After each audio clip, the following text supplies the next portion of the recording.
ओम शांति। 6 जुलाई 2024 के ईश्वरीय महावाक्य। पहले एक नज़र मुरली के मुख्य पॉइंट पर। बाबा ने कहा, कोशिश कर उसी धुन में रहना है, भले शरीर को कितनी भी तकलीफ होती है। बच्चों को समझाया जाता है, कैसे अभ्यास करो जैसे कि तुम हो ही नहीं। पिछाड़ी में यह दो बातें जाकर रहती है, जाना है फिर आना है। देखा जाता है इस याद में रहने से शरीर के रोग जो तंग करते हैं वह भी ऑटोमेटिकली ठंडे हो जाते हैं, वह खुशी रह जाती है। युद्ध के मैदान में तो बच्चे हैं, संकल्प विकल्प भी इन्हें तंग करेंगे। यह खांसी भी इनके कर्म का हिसाब किताब है, इनको भोगना है। बाबा तो मौज में है, इनको कर्मातीत बनना है।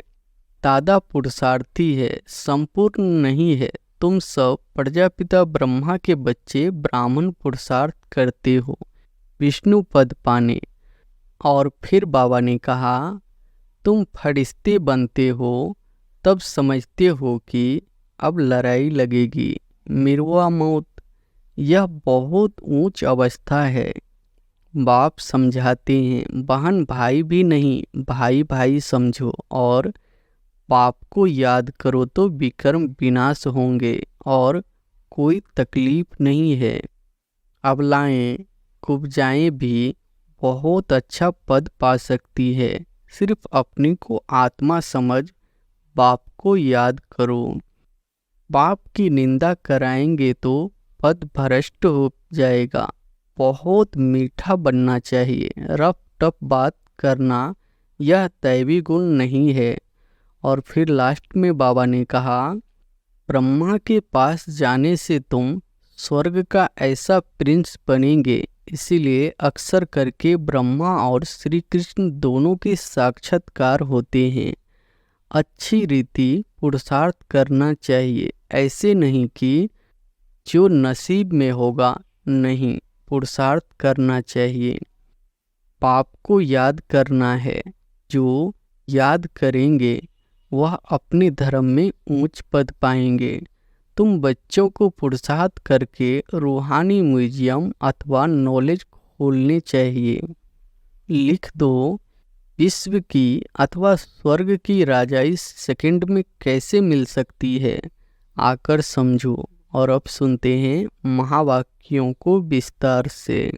मुरली का सार है, मीठे बच्चे, बाप की याद से बुद्धि स्वच्छ बनती है, दिव्य गुण आते हैं। इसलिए एकांत में बैठ अपने आप से पूछो कि दैवी गुण कितने आए हैं। प्रश्न है, सबसे बड़ा आसुरी अवगुण कौन सा है जो बच्चों में नहीं होना चाहिए? उत्तर है, सबसे बड़ा आसुरी अवगुण है किसी से रफ टफ बात करना या कटु वचन बोलना। इसे ही भूत कहा जाता है। जब कोई में यह भूत प्रवेश करते हैं तो बहुत नुकसान कर देते हैं। इसलिए उनसे किनारा कर लेना चाहिए। जितना हो सके अभ्यास करो। अब घर जाना है, सिर्फ नई राजधानी में आना है। इस दुनिया में सब कुछ देखते हुए कुछ भी दिखाई न दे। ओम शांति। बाप बैठ बच्चों को समझाते हैं, जाना तो है शरीर छोड़कर, इस दुनिया को भी भूल जाना है। यह भी एक अभ्यास है। जब कोई शरीर में खिटपिट होती है तो शरीर को भी कोशिश कर भूलना होता है, तो दुनिया को भी भूलना होता है। भूलने का अभ्यास रहता है सुबह को। बस अब वापिस जाना है। यह ज्ञान तो बच्चों को मिला है।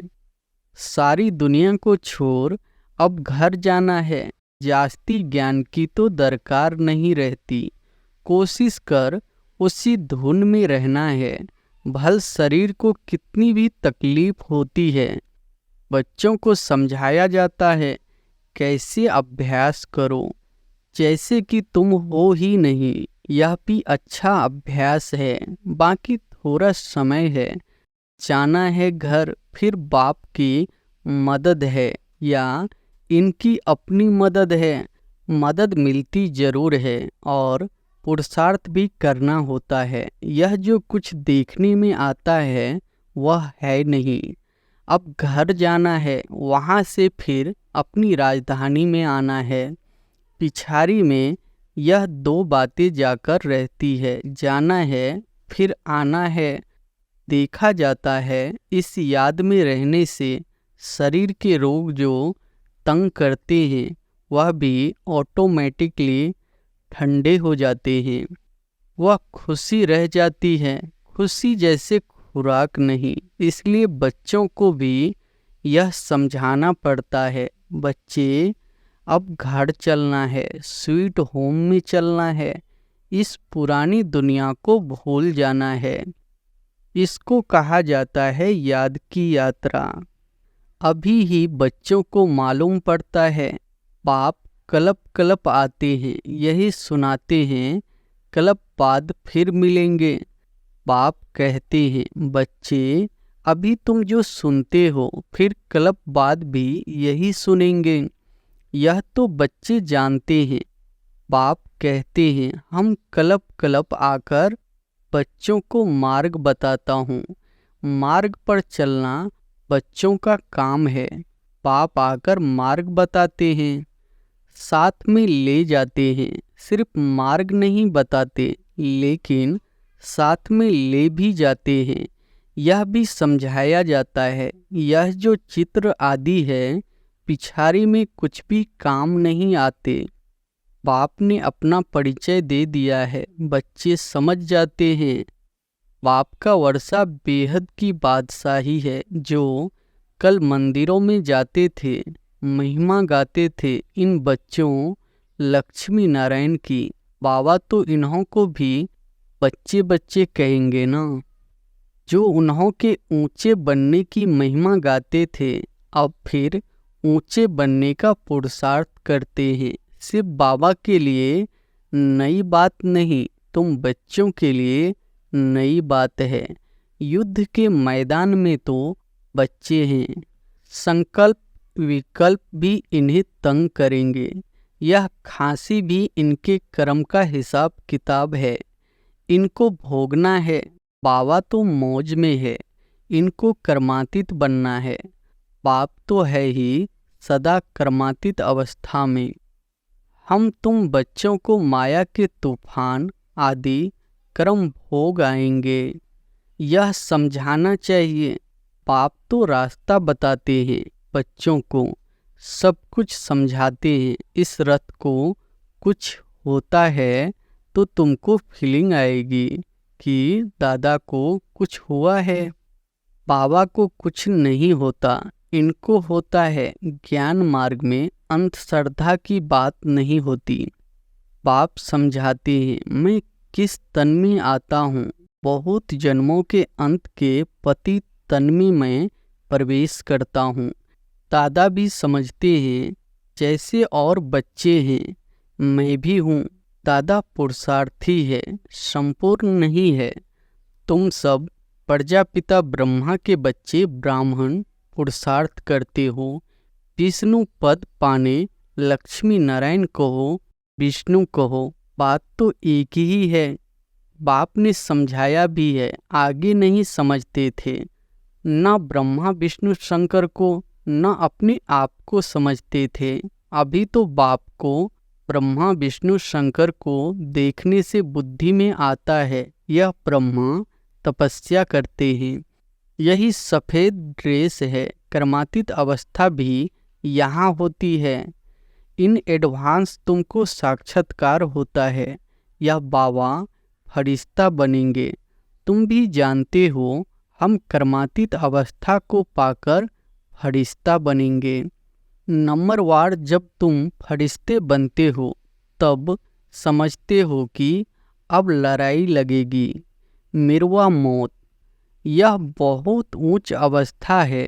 बच्चों को धारण करनी है। यह भी निश्चय है कि हम चक्र लगाते हैं और कोई इन बातों को समझ न सके।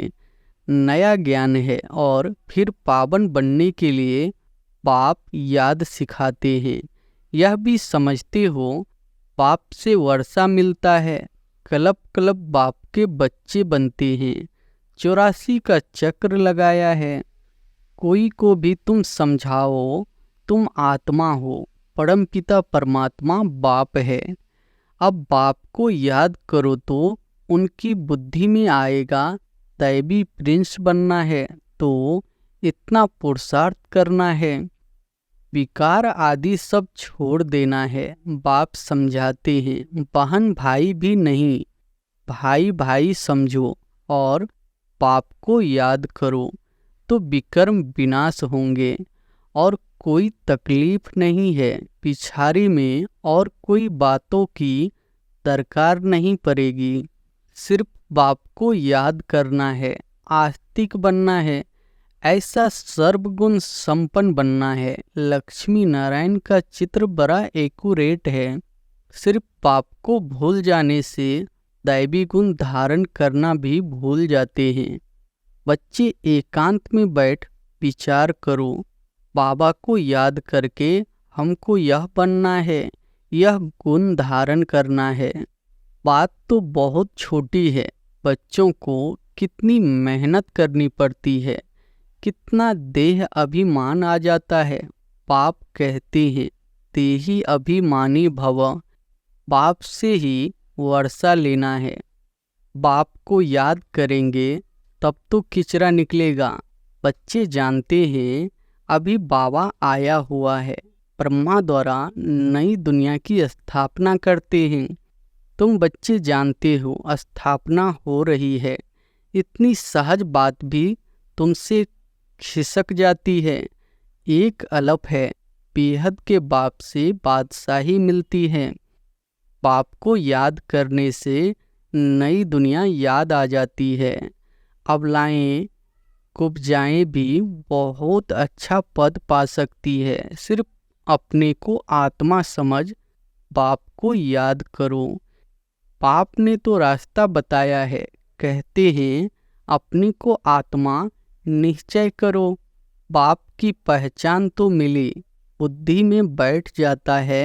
अब 84 जन्म पूरे हुए, घर जाएंगे, फिर आकर स्वर्ग में पाट बजाएंगे। यह प्रश्न नहीं उठता कि कहाँ याद करूं, कैसे करूं। बुद्धि में है कि बाप को याद करना है। बाप कहाँ भी जाए तुम तो उनके ही बच्चे हो ना। बेहद के बाप को याद करना है। यहाँ बैठे हो तो तुमको आनंद आता है, सम्मुख बाप से मिलते हो। मनुष्य मूझ जाते हैं कि शिव बाबा की जयंती कैसे होगी। यह भी समझते नहीं कि शिवरात्रि क्यों कहा जाता है। श्री कृष्ण के लिए समझते हैं ना, रात को जयंती होती है, परंतु इस रात्रि की बात नहीं, वह आधा कल्प की रात पूरी होती है। फिर बाप को आना पड़ता है नई दुनिया की स्थापना करने। है बहुत सहज, बच्चे खुद समझते हैं सहज है। दैवी गुण धारण करने हैं, नहीं तो 100 गुना पाप हो जाता है। मेरी निंदा कराने वाले ऊंच ठोर नहीं पा सकेंगे। बाप की निंदा कराएंगे तो पद भ्रष्ट हो जाएगा। बहुत मीठा बनना चाहिए। रफ टफ बात करना यह दैवी गुण नहीं है। समझना चाहिए यह आसुरी अवगुण है।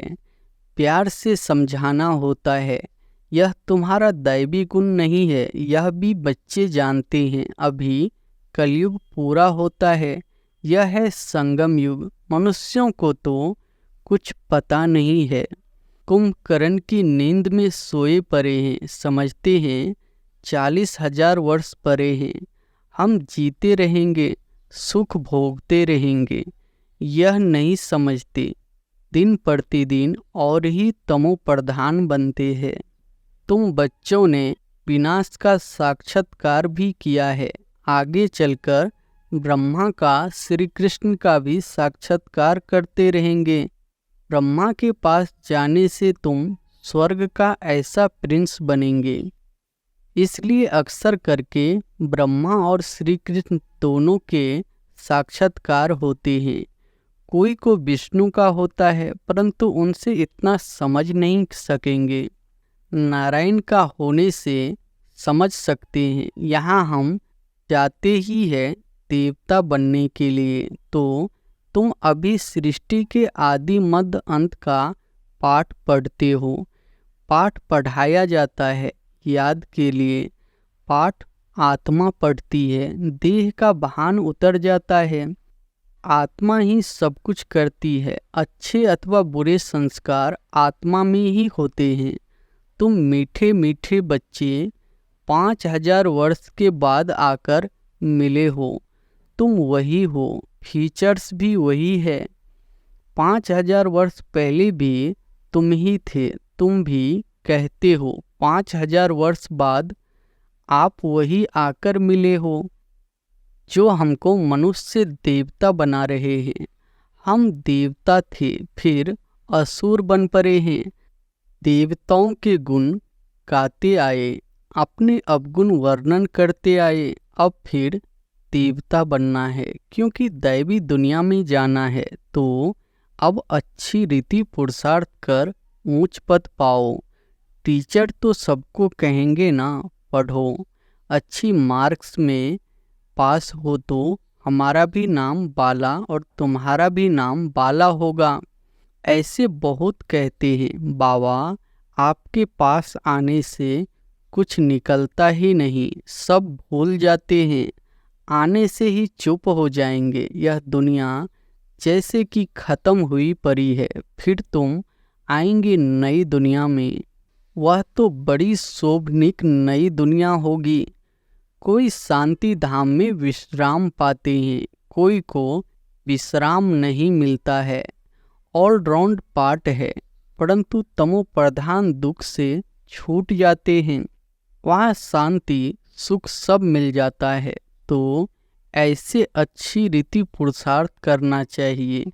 ऐसे नहीं कि जो नसीब में होगा, नहीं, पुरुषार्थ करना चाहिए। समझा जाता है कि राजधानी स्थापन हो रही है। हम श्रीमत पर अपने लिए राजधानी स्थापन कर रहे हैं। बाबा जो श्रीमत देने वाला है, वह खुद राजा आदि नहीं बना है। उनकी श्रीमत से हम बनते हैं। नई बात है ना। कभी कोई ने न तो सुनी न देखी। अभी तुम बच्चे समझते हो। श्रीमत पर हम बैकुंठ की बादशाही स्थापन करते हैं। हमने अनगिनत बार राजाई स्थापन की है। करते और गवाते हैं। यह चक्र फिरता ही रहता है। पादरी लोग जब चक्र लगाने निकलते हैं तो और कोई को देखना भी पसंद नहीं करते हैं। सिर्फ क्राइस्ट की ही याद में रहते हैं। शांति में चक्र लगाते हैं। समझ है ना? क्राइस्ट की याद में कितना रहते हैं। जरूर क्राइस्ट का साक्षात्कार हुआ होगा। सब पादरी ऐसे थोड़े ही होते हैं। कोटों में कोई तुम्हारे में भी नंबरवार है। कोटों में कोई ऐसी याद में रहते होंगे। ट्राई करके देखो और कोई को नहीं देखो। पाप को याद करते सुदर्शन चक्र फिराते रहो। तुमको अथाह खुशी होगी। श्रेष्ठाचारी देवताओं को कहा जाता है, मनुष्यों को भ्रष्टाचारी कहा जाता है। इस समय तो देवता कोई है नहीं। आधा क्लब दिन, आधा क्लब रात। यह भारत की ही बात है। बाप कहते हैं, मैं आकर सबकी सद्गति करता हूँ। बाकी जो और धर्म वाले हैं, वह अपने अपने समय पर अपने अपने धर्म की आकर स्थापना करते हैं। सब आकर यह मंत्र ले जाते हैं।